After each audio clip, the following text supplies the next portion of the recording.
अभी हम आप सबको विद्यापति जी और उगना महादेव के बारे में कुछ जानकारियाँ देंगे। जैसे कि हमारे सामने ये तस्वीर है जिसमें कि विद्यापति जी है और ये उनके साथ उनके नौकर के रूप में उगना महादेव जी हैं और ये जो है ये विद्यापति जी की पत्नी है। और ये कहानी यहाँ से शुरू होती है कि एक समय की बात है जबकि विद्यापति जी अपने घर में पूजा कर रहे थे, वो भी शिव जी की, क्योंकि वो शिव जी के बहुत बड़े भक्त थे। वो शिव जी से कुछ भी नहीं मांगते थे, जबकि उनको एक भी संतान भी नहीं थी, फिर भी वो शिव जी से कुछ भी नहीं मांगते थे। तो शिव जी ने अपने और पार्वती माता के बीच विचार विमर्श किया कि क्यों ना हम इसकी कोई मदद करें। इस वजह से उन्होंने सोचा कि हम इनके घर जाएंगे और इनकी सेवा करेंगे एक नौकर के रूप में। तो यही हुआ।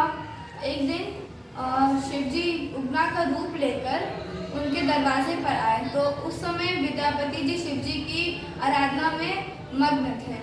तो उन्होंने दरवाज़ा खटखटाया तो उनका एक पुराना नौकर जिसका नाम रामू था, वे दरवाज़ा खोलते हैं तो उनकी दशा देखकर उनको बोलते हैं कि आप कौन हैं और यहाँ क्यों आए हैं। तो वो बोलते हैं कि मुझे विद्यापति जी से मिलना है और वो उनसे बहुत ज़्यादा जिद करने लगते हैं, कहते हैं कि हम उनके बहुत बड़े भक्त हैं, हमको उनसे मिलना ही है। तो उनके जो नौकर होते हैं उनकी दशा देखकर उन्हें मिलने से साफ साफ मना कर देते हैं कि नहीं, आप उनसे नहीं मिल सकते हैं, वह अभी पूजा में व्यस्त है। तो वो उनको बहुत ज़्यादा चिल्ला कर डांट रहे थे।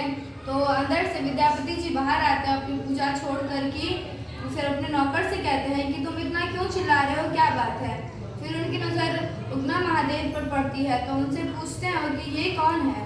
तो उगना महादेव बताते हैं कि हम आपके बहुत बड़े भक्त हैं, हमको आपसे मिलना था लेकिन ये मिलने नहीं दे रहे थे। तो फिर वो उनको अपने नौकर को डांटते हैं, बोलते हैं कि तुम इनसे क्यों नहीं मिलने दिए।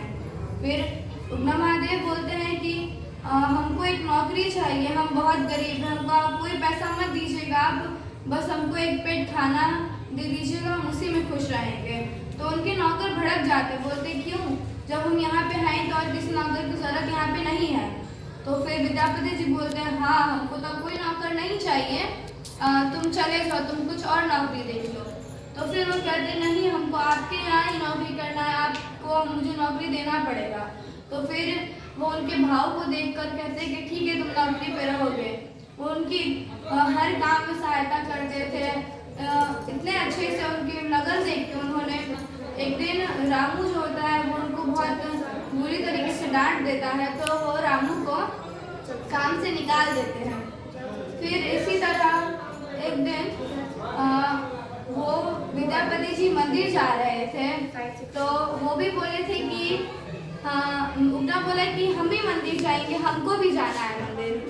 तो फिर उनकी पत्नी को गुस्सा आया कि तुम क्यों जाओगे उनके साथ, तुमको क्या जरूरत है उनके साथ जाने की, और वो उनको झाड़ू से मारने लगती है।